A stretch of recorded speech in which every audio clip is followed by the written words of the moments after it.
Boas-vindas ao 18º episódio do Yoga para Você podcast. Meu nome é Ricardo Mitra e hoje nós receberemos dois convidados muito especiais, Renato Mota e Patrícia Lobato. São dois músicos espetaculares de Minas Gerais e também professores de yoga. A gente dividiu essa conversa que a gente teve super agradável com eles. A gente foi até a casa deles, num lugar maravilhoso, em meia natureza, em Casa Branca, aqui perto de Belo Horizonte.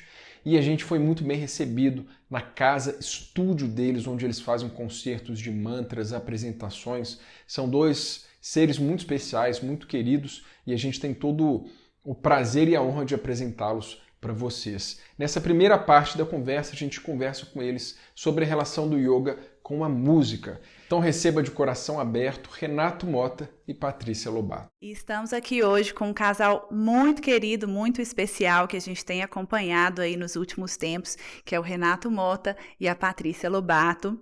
Os dois são músicos maravilhosos, premiados internacionalmente, cheio de coisa bacana para mostrar e para contar. Além de serem professores de yoga e de difundirem a música brasileira, diversos estilos, certo? Mas também kirtans indianos. Então, gente, queria perguntar para vocês, assim, como é que se deu tudo isso? O que chegou primeiro? Foi o yoga? Foi a música? Foram os kirtans? Enfim, como que se deu esse entrelace? A música chegou na minha vida ainda criança, né? Então eu, assim, com 4 anos de idade, minha mamãe já me levava para os programas de auditório para exibir o filho que cantava bonito, né? Então eu comecei a tocar violão muito cedo, com 8 anos de idade, e comecei a minha vida profissional na música ainda na adolescência. E de lá para cá, a minha história é com a música, né? Foi um casamento assim desde de muito cedo. E em 2004, o Kundalini Yoga chegou para nós. E um dos pilares do Kundalini Yoga é a música. A música é muito forte no Kundalini Yoga. Então, para a gente, assim, aquilo foi maravilhoso, porque a gente se sentiu muito em casa. A gente se apaixonou, né, por essa prática desde o início, e a música nos motivou ainda mais de estar ali dentro e nos desenvolvermos nela, né, porque a música é parte da nossa vida. A minha história com a música começou mais tarde, não foi desde criança, apesar de que é incrível, mas a minha mãe tem uma fita, eu cantando com 1 aninho de idade e afinadinha, com 1 aninho. Mas, assim, a história séria, assim, com a música começou mais tarde e realmente, com a chegada do Kundalini Yoga na nossa vida, aí os mantras vieram, assim, como água, né?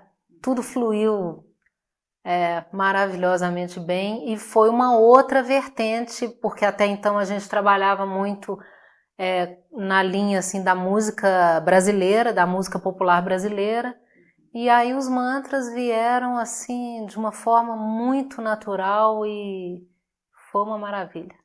E o que é muito interessante também assim de complementar é que a maneira da gente atuar entoando os mantras é completamente diferente da maneira como a gente normalmente atua cantando uma música popular ou cantando uma música erudita, né?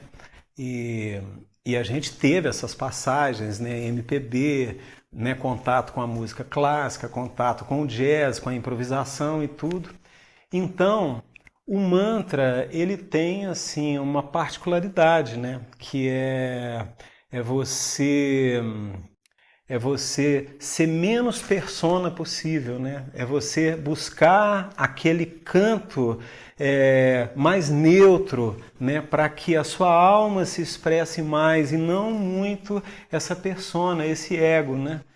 Então, foi muito interessante porque o contato da gente também com a yoga e com essa forma de entoar os mantras, teve uma influência direta até no nosso trabalho com a música popular brasileira, né? Que foi algo rico também que aconteceu pra gente. Bacana essa visão, muito legal.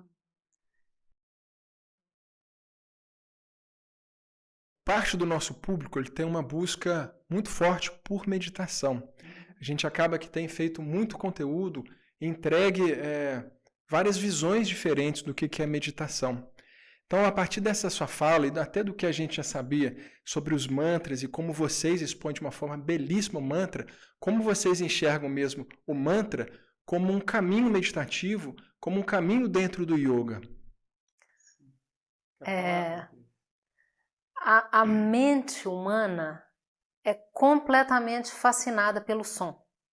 Então, isso é ponto comum, assim, para todos nós. É ser humano, tem mente, então você tem um fascínio, nem que seja escondido pelo som. Então, porque nós somos sons, né? Nós somos vibração, né? Pitágoras lá na antiguidade já dizia: até uma pedra, na verdade, é música. Então, o som ele tem um poder que eu acredito assim que se a maioria das pessoas tivesse ideia do alcance da medicina do som, todo mundo estaria meditando, usando mais mantra, cantando, entoando mais, porque é uma ferramenta poderosíssima o som, e especialmente esse som primordial, o som que foi que veio assim dos gurus, que veio de sábios, né, da antiguidade. Esse som ele tem a capacidade assim de penetrar na raiz de traumas, de bloqueios, e de repente você desativa algo com um som e você fala: meu Deus, onde é que foi parar aquele trauma, aquela dor, aquela coisa enrustida? Sumiu. E o interessante também nisso é que quanto mais a pessoa se abre para essa relação e para esse entendimento com o som, ela está se trabalhando, né, a partir da escuta, da abertura de coração. E quando isso acontece, o silêncio ganha um outro alcance também para a pessoa. A pessoa passa a ter uma relação com o silêncio de uma forma muito mais profunda que antes, né? Então é uma coisa assim muito, muito legal, porque eu como músico, a minha vida toda foi envolvida com som, e quanto mais assim o tempo passa e a gente amadurece, mais a gente vai valorizando o silêncio. Então, assim, o silêncio é o néctar, né? E até no próprio som que a gente faz, a gente busca encher ele de silêncio para que ele venha com esse néctar e com essa energia pura que vem do silêncio. O guru da linha que a gente segue, né, o Integral Yoga, o Swami Satchidananda, ele fala muito isso, assim, que nessa era de Kali Yuga, nessa era de muita agitação, de violência, da mente constantemente voltada para fora, né, sendo atraída e chamada para fora o tempo inteiro, esse caminho que a gente considera de Bhakti Yoga, do yoga devocional, através da repetição de mantras, ele fala que esse é o caminho mais direto para o aquietamento das ondas mentais, para o aquietamento da mente, né? Porque não exige um lugar específico, não exige estudo, exige só essa conexão com o som, com o mantra, com o coração. Então é algo mais direto e que não exige demais do praticante, né? Então é uma forma bacana demais de aquietar a mente de forma simples. É uma ferramenta realmente eficaz, né? A gente percebe até nas aulas, né, que a gente ministra, que quando a pessoa ela acaba de ter um contato durante um tempo mais longo com um determinado som, você percebe a transformação nela. E quando termina aquela vibração, né, e a gente fica em silêncio, assim, equalizando, o corpo inteiro vibra. Então, você coloca as suas moléculas para dançar. Então, o seu corpo fica, sabe? É algo assim, e é físico, é palpável. Né? O que acontece é que esses sons realmente eles têm poder, não é? E às vezes a gente evita até de ficar de repente falando muito, porque o mais interessante é a pessoa viver aquela experiência, não é? Sentir. Então, se a pessoa se abre, não tem como, ela vai ver que ela entrou de uma forma, saiu de outra. Eu já vi tantas experiências e até a minha experiência pessoal é muito assim, de chegar um pouco desconfiada para algum evento assim de kirtan, de mantra.